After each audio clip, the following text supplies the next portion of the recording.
Processus électoral, Lamouka El Fayoulou accuse une nouvelle fois le chef de l'État de préparer à la fois un glissement et une fraude électorale. Face à la presse, l'aile dure de l'opposition projette une marche pour exiger le respect du calendrier électoral. Et la chaîne nationale, la RTNC, connaît une perturbation de son programme pour cause un mouvement de grève enclenché par son personnel qui dénonce la mauvaise gestion et le réaménagement de son barème salarial. Et nous irons en Afrique du Nord dans ce journal pour parler de la rupture diplomatique entre l'Algérie et le Maroc en raison d'actions hostiles du Royaume à l'égard du pays, annonce le ministre algérien. Bienvenue à vous tous et merci de votre fidélité. À la une de l'actualité, la plateforme Lamouka El Martin Fayoulou était encore une fois face à la presse pour exiger le respect du calendrier électoral. Elle a appelé la population à une marche qu'elle projette pour ce mardi 15 septembre pour dire non à une CENI politisée, au glissement et à la fraude électorale. La plateforme affirme aussi qu'à l'heure actuelle, il est possible de tenir les élections dans le délai constitutionnel.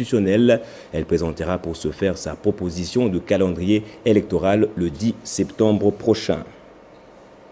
Et mouvement de grève au sein de la chaîne publique la radio-télévision nationale. Les agents réclament le réaménagement de leur barème salarial et dénoncent la mauvaise gestion de l'entreprise. Après l'expiration du préavis donné au comité de gestion, les agents et cadres de la radio-télévision nationale congolaise ont débuté le mouvement de grève de ce mardi 24 août. Et ce malgré l'appel de la délégation syndicale à suspendre immédiatement ce mouvement. Cette responsabilité implique non seulement les gestionnaires accusés de détournement, mais aussi le gouvernement qui reste passif dans le suivi des conditions sociales des agents de cet établissement public. Il y a une très mauvaise gestion au quotidien à la RTNC. L'IGF est sur place, de détournement sur détournement. Quand nous on mène des actions pour qu'on puisse augmenter le salaire des travailleurs, les mandataires sont accrochés, ils se paient le luxe de s'octroyer des primes indûment, des émoluments indus sur les salaires des travailleurs. Calmer la tension après cette grève déclenchée, les syndicalistes veulent rester autour d'une table avec le gouvernement pour trouver la solution idoine à leurs revendications. Le Premier ministre ou le chef de l'État, ce sont les deux seuls à même de convoquer en urgence une réunion autour d'une table. Au cours de cette réunion, on va donner des solutions aux préoccupations, aux revendications que nous avons soulevées dans les innombrables lettres qu'ils ont. Les agents et cadres gardent encore l'espoir et pensent que cette fois-ci, les autorités vont s'impliquer pour une réponse durable. Les agents sont devenus comme les ouvriers dans une maison de quelqu'un. La RTNC n'est pas gérée. Les conseils d'administration, on ne sait pas pourquoi on a placé le conseil d'administration à la RTNC. Rien ne se fait. Il n'y a même pas le retraité de la RTNC. On n'a jamais vu les veuves de la RTNC. On n'a jamais vu les veuves de la RTNC. Quand vous mourrez aujourd'hui, tout s'arrête. Rappelons que depuis quelques jours, les informations circulent sur les réseaux sociaux de la présence de l'Inspection générale des finances dans les installations de la radio-télévision nationale congolaise qui serait en train d'enquêter sur les soupçons de détournement des pays des agents de cet établissement public. Et la drogue bombée fait déjà des victimes. À Kinshasa, un mineur est décédé après peut-être une surconsommation. Inquiète de l'ampleur que prend le phénomène actuellement, la SBL G24 de Jean-Marie Lukulassi a sensibilisé quelques jeunes sur la dangerosité du produit psychotrope. La drogue bombée, aujourd'hui connue comme une substance très nuisible, fait des ravages chez les jeunes de Kinshasa. Elle est fortement toxique, psychotrope, donc dangereuse pour le cerveau, avec des effets néfastes pour la santé qui rendent inconscients voire paralysent ses consommateurs.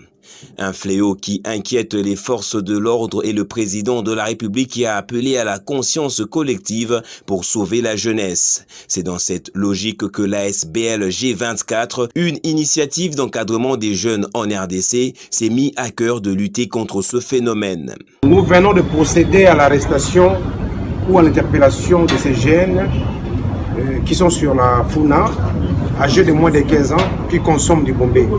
Et heureusement, Dieu a mis la main. On connaît maintenant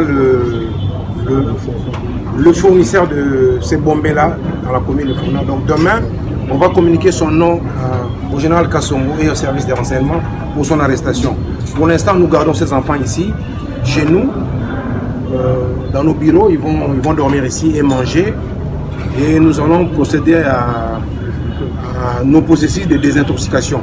Donc on va les prendre comme enfants parce qu'ils sont mineurs, on n'a pas le droit de les incarcérer, on va les encadrer et que je lance le message à la population quinoise qu'il y a une procédure d'arrestation de tous les gens qui vendent bombés et on va aller plus loin. C'est sur instruction du chef de l'État que nous allons faire ça. Alors que les autorités tentent de déterminer sa toxicité, la drogue bombée a déjà fait sa première victime. Un mineur a succombé après consommation de la drogue produite avec des résidus provenant des tuyaux d'échappement des véhicules. Et au tourisme, le directeur de cabinet adjoint du ministre a échangé avec la directrice intérimaire de l'ONT sur l'organisation de la semaine congolaise du tourisme dont la tenue est prévue pour le 27 septembre prochain dans le Lualaba. Cette activité dénommée la semaine congolaise du tourisme vise la promotion de l'offre touristique en RDC. La salle des réunions du ministère du Tourisme a réuni le vendredi 20 août 2021 autour du directeur des cabinets adjoints du ministre du Tourisme, la directrice intérimaire de l'Office national du tourisme, qu'accompagnait une équipe constituée des experts de ces secteurs. La rencontre a mis aussi au profit les membres du cabinet du ministère du Tourisme. Prenant la parole, Lydia Kaba de Modéron Timba, Jésus Noël Cheki a rappelé les objectifs de cet événement qui va se tenir dans le lieu là-bas du 27 septembre. Au 3 octobre prochain, dénommé Semaine congolaise du tourisme. Cet événement sera précédé à Kinshasa de la présentation du circuit urbain du tourisme et de l'inauguration de la plaque commémorative dans le cadre du tourisme mémorial. Des activités prévues du 25 au 26 septembre de cette année. La Semaine congolaise du tourisme vise la promotion de l'offre touristique en République démocratique du Congo. La directrice intérimaire de l'ONT parle d'une initiative qui s'inscrit dans la ligne droite du chef de l'État, Félix-Antoine Tshisekedi Tshilombo. Dans le programme du chef de l'État, le tourisme y est inscrit comme facteur de la diversification économique. Et c'est pour nous déjà une occasion de faire passer le message du chef de l'État qui est de sa volonté de pouvoir relever le tourisme de la RDC. Et donc vous comprendrez pourquoi le ministre du Tourisme actuel est très déterminé à relever ce défi. Notre objet social est de faire la promotion et le développement du tourisme par tous les moyens appropriés. Le lieu là-bas sera dans le tout prochain jour. La vitrine de la RDC et des autres provinces sont attendues pour parler investissement et industrialisation. Expositions et visites guidées sont aussi au rendez-vous. La semaine congolaise du tourisme se veut également une vaste foire vendeuse de la tour touristique de la RDC. Et en séjour de travail au Congo central, le ministre des Affaires foncières, Aimé Sakomi Molendo, a procédé ce mardi à Matadi à la clôture des travaux du séminaire de renforcement de capacité des cadres de l'administration foncière de la province. La cérémonie a eu pour cadre la salle polyvalente Victoria de la commune de Matadi. Le ministre national des Affaires foncières, Aimé Molendo Sakomi, a clôturé ce mardi, après 4 jours de travaux, les séminaires de renforcement des capacités des cadres de l'administration foncière du Congo central, en présence du ministre provincial en charge des affaires foncières, Rikindamba Musunda.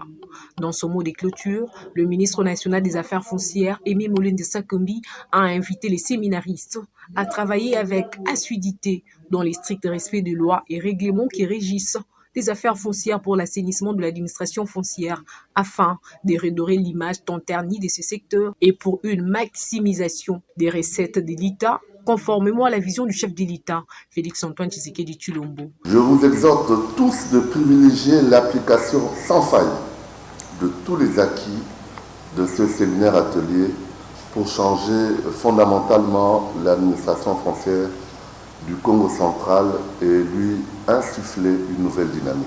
En effet, les différents outils mis à votre disposition devront vous permettre d'améliorer conséquemment la mobilisation des recettes pour propulser le ministère des Affaires foncières dans le cercle des meilleurs contributeurs à l'assiette fiscale de la République. Émerveillés par la formation qui leur a été d'une grande importance, les participants par les billets de leurs représentants, les conservateurs de titres immobiliers, Toussaint Landou de la circonscription de Boma, ont salué l'initiative du ministre Aimé Moulindo Sekumbi. C'est par la remise des brevets aux séminaristes qu'a pris fin cet atelier de formation. Les participants qui sont les conservateurs de titres immobiliers, les chefs des divisions, cadastres et les chefs des bureaux ont désormais les devoirs de former à leur tour leurs collaborateurs afin de booster la productivité dans l'administration foncière du Congo central. Et dans le Sankourou, l'équipe de l'Office des routes est à pied d'œuvre au niveau du PK 21 sur la route nationale numéro 7. Profitant de la saison sèche, d'énormes progrès ont été enregistrés, seulement ils en appellent à la promptitude des autorités pour accélérer le décaissement des fonds pour finaliser les travaux. Avant l'arrivée de l'équipe de l'office de route dans l'axe Lodja-Benabile, pratiquer cette route était un véritable calvaire pour les usagers de cette voie sur le PK 21 de la route nationale numéro 7. Grâce à un financement du FONER, l'équipe de l'office de route Sankourou s'est mise en œuvre malgré les difficultés. Ici par exemple, un engin est carrément bloqué vu l'état extrêmement délabré de la route. Si la nivelaise telle qu'elle est là, c'est grave. Seulement, après plusieurs efforts mélangeant finesse et ingéniosité, l'équipe que conduit Patrick Mabita dans la région a pu enregistrer des bons résultats. Mais le gros du travail reste à faire et nécessite les moyens conséquents. L'axe que nous sommes en train d'ouvrir, dans lequel on est en train de faire les débroussailllages, des capages, des herbages, en grosso modo, ce qui est l'ouverture des pistes. Mais nous allons demander à notre partenaire financier de pouvoir un peu essayer d'accélérer avec les décaissements parce que nous sommes en pleine saison sèche. C'est pourquoi nous travaillons comme ça sans beaucoup de difficultés majeures liées aux intempéries ainsi qu'à la pluie. En fait. Mais nous craignons que si les décaissements interviennent un peu en retard en pleine saison de pluie, ça sera aussi un peu difficile, très difficile pour nous. La population qui a pu retrouver espoir avec ses débuts de travaux veulent voir cette équipe arriver jusqu'au bout de sa démarche et demande aux partenaires et toutes les autorités concernées de se pencher particulièrement sur ce cas. Figurant parmi les provinces les plus enclavées du pays, le Sankourou aperçoit peu à peu le bout du tunnel avec des projets tels que le programme d'entretien routier 2021. Et les députés provinciaux légalistes de l'Équateur ont tenu ce jour à Mbandaka une déclaration politique désavouant le président de l'Assemblée provinciale Bouka Lompulu, Claude. Il lui reproche deux choses, à savoir son retour en province de manière clandestine et le délit de faux et usage de faux. Ayons aussi remarqué malheureusement que l'honorable président sortant est entré clandestinement sans avoir terminé ses consultations avec la hiérarchie. Et par la même occasion, il a altéré la vérité concernant son identité en mettant sur la liste des passagers à bord le nom de Claude Lompula à la place de son vrai nom, à savoir Bouka Lompulu Claude. C'est pourquoi nous, députés provinciaux légalistes, décidons de son interdiction formelle à dater de ce jour, d'accéder ou d'engager l'Assemblée provinciale de l'Équateur et de ne plus accéder à l'enceinte de l'Assemblée provinciale de l'Équateur jusqu'à la fin de ces consultations attestées par une autorisation de sortie dûment signée par le vice-premier ministre, ministre de l'Intérieur, Sécurité, Décentralisation et Affaires coutumières. Nous implorons la diligence du pouvoir central, à l'occurrence le vice-premier ministre, ministre de l'Intérieur, Sécurité, Décentralisation, Affaires coutumières, de prendre toutes les dispositions idoines en vue de préserver la paix et la tranquillité publique menacées à ce jour par l'honorable président sortant de l'Assemblée provinciale, pour ne pas le citer, honorable Bouka Lompulo Claude. Et l'actualité en Afrique, l'Algérie rompt ses relations diplomatiques avec le Maroc voisin en raison d'actions hostiles du royaume à l'égard du pays, annonce le ministre algérien des Affaires étrangères Ramtan Lamamra. Pour le ministre algérien, l'histoire montre que le royaume du Maroc n'a jamais cessé de mener des actions hostiles à l'encontre de l'Algérie. Cette annonce intervient par ailleurs alors que les relations entre les deux pays s'étaient dégradées ces dernières semaines. Il y a un mois, Alger rappelait son ambassadeur à Rabat pour consultation avec effet immédiat à la suite de tensions diplomatiques. On ouvre la page sportive à présent. Les léopards de la RDC ont raté leur décollage ce mardi à l'Afro. Éliminatoire de la Coupe du Monde Qatar 2022, plus que 8 jours nous séparent du premier match de la RDC contre la Tanzanie à Lubumbashi. Ce mardi, le ministre des Sports et Loisirs, Serge Nkonde, a mobilisé tous les animateurs de l'équipe nationale au stade des Martyrs. Le ministre a demandé à ces derniers de pouvoir s'apprêter pour accompagner l'équipe nationale lors de cette campagne.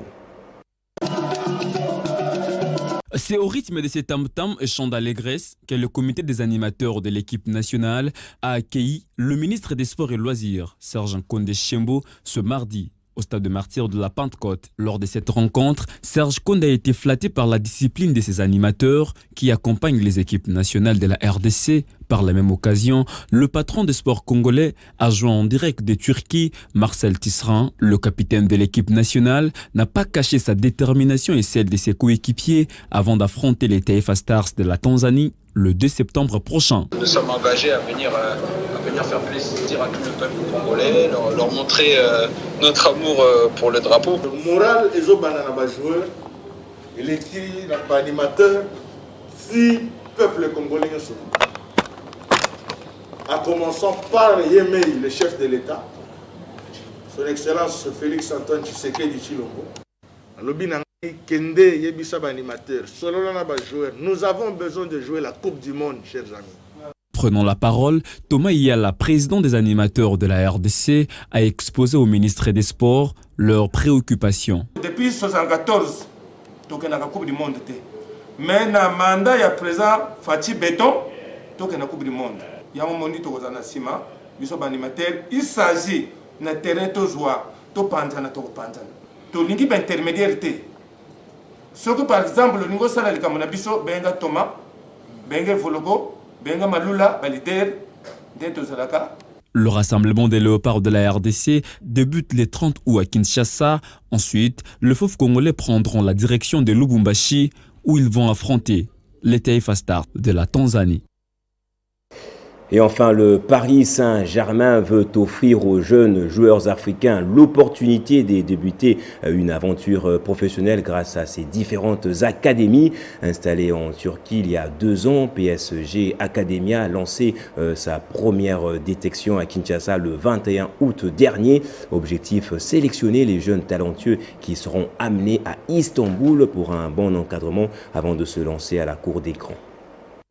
Le Paris Saint-Germain s'installe petit à petit dans le coin et recoin du monde. Le club français, qui a à sa tête un Qatarien, veut partager sa vision et surtout ses valeurs avec le jeune joueur de la planète Terre. Après avoir été installé en Turquie en 2019, PSG Academy a déjà des branches en Afrique et la RDC, pays de jeunes talentueux, est également inscrite sur la liste de cette académie. Question d'aider ce jeune joueur de pouvoir bénéficier d'un encadrement meilleur et débuter une carrière professionnelle bien garantie. Pourquoi? Parce que c'était vraiment, pour moi, c'était essentiel, parce qu'ici, les jeunes sont encadrés ici. Il faut un encadrement sur place aussi de meilleure qualité, parce qu'ici, il manque d'infrastructures sportives. Donc, effectivement, il manque la formation, les infrastructures, et PSG Academy, justement, était vraiment pour moi le partenaire idéal. C'est après avoir signé en partenariat avec l'ONG Beta Project, installé en République démocratique du Congo depuis plus de 10 ans, que PSG Academy va découvrir le sol congolais. Une fois la formation est suivie et qu'ils arrivent à un certain niveau, c'est là qu'on intervient. Tout d'abord, bien sûr, le premier pas, c'est le PSG à Paris, qui ont l'exclusivité. Et une fois, s'ils réussissent, mais ça c'est vraiment le top level, s'ils réussissent bien sûr qu'ils intègrent l'académie là-bas. Par contre, s'ils ne réussissent pas, justement, nous, on a des contacts en Turquie avec différents clubs et des contacts en Europe avec différents clubs où on peut envoyer justement ces jeunes-là en test. PSG Academy a lancé sa première détection à Kinshasa. Au total, 61 jeunes joueurs y ont pris part et 3 joueurs seulement sont retenus. L'académie aura une réunion de travail avec le parent de ce joueur avant que ces derniers ne puissent rallier la Turquie sur financement de l'académie. On va prendre le rappel des titres à présent. Processus électoral, Lamouka El Fayoulou accuse une nouvelle fois le chef de l'État de préparer à la fois un glissement et une fraude électorale. Face à la presse, l'aile dure de l'opposition projette une marche pour exiger le respect du calendrier électoral. Et la chaîne nationale à la RTNC connaît une perturbation de son programme pour cause un mouvement de grève enclenché par son personnel qui dénonce la mauvaise gestion et le réaménagement de son barème salarial. Et en Afrique du Nord, rupture diplomatique entre l'Algérie et le Maroc en raison d'actions hostiles du Royaume à l'égard du pays, annonce le ministre algérien. C'est par ici que ce journal se referme. Merci à vous tous d'avoir suivi. Téléchargez les infos Télé 50 sur www.tele50.cd.